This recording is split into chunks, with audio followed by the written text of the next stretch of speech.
Hello, this lesson is about friction forces. Let's talk about the different types of friction forces we have and some of their applications.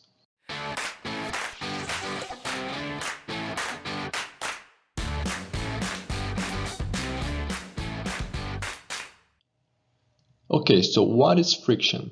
Well, friction is a force that opposes relative motion between surfaces in contact. If you think microscopically, as smooth as you think a surface is, actually, if you look into a microscope, you see that the surfaces are actually rough. And this roughness between surfaces is what creates this opposed force that's called friction. So we have basically two types of friction forces. We have the kinetic friction and the static friction. The kinetic friction happens when there is motion, and we can express the kinetic friction using this expression here, where the kinetic friction equals the kinetic friction coefficient times the normal force. On the other hand, the static friction is for static situations where there's no motion. And the formula is almost the same here, but for the static friction, it has to be less or equals the static friction coefficient times the normal force. We always say that's less or equals to because as soon as this force passes this value here, we enter in a kinetic friction situation. We can find these coefficients in some tables. Here are some examples, and it depends always on the two materials you're dealing with. So for example, here you have rubber and dry concrete, and the coefficients are different for rubber on wet concrete, so it depends on both materials. Also, note that the static friction coefficient is always greater than the kinetic friction coefficient.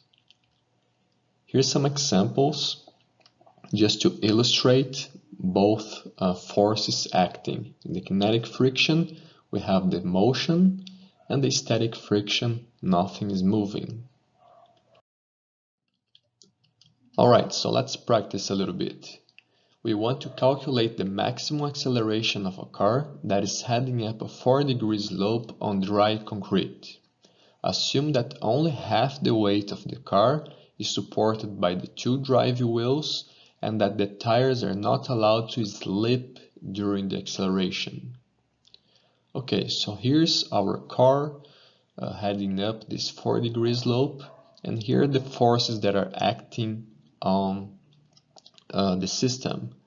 We have the weight of the car here, and its two components, the normal component and the component in the same direction as the friction force that's on the opposite direction. And also we have the net force of the system in the same direction of the car and the road. Okay, let's then isolate the wheels here, taking the ground as our references. And here are the forces acting on the wheel. We'll have the friction force, the weight on the x component of the weight, and the net force acting on the wheel. So we know that we have two wheels and they are supporting half of the weight. So we have that the net force, 2 times the net force, equals 2 times A times the acceleration. Also, for the weight, we have 2 times the weight in the x direction equals 2 times the mass times gravity acceleration times the sine of the angle, of the slope angle. For the friction force, we're dealing with static friction force. We know this because the wheel is not, the tire is not slipping. So it has to be less or equal to the static friction coefficient times the normal force. So let's put it to the maximum here and say that this friction is equal. We want to know the maximum acceleration, so the maximum friction occurs when we have an equal sign here. And we also know that the normal force is the mass times g times the cosine of the slope angle.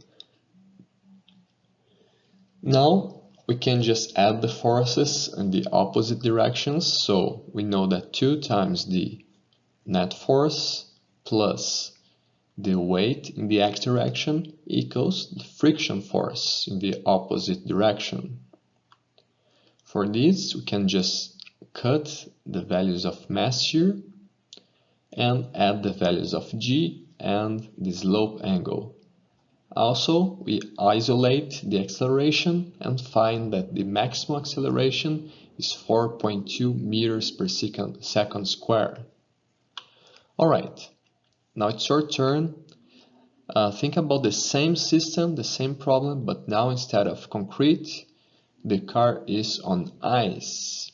And assume that the static friction coefficient is 0.1. That's the same as for shoes on ice. Okay, so do your calculations and write your answers in the comment section. Physics doesn't have to be hard. Subscribe to our channel and learn with the geeks.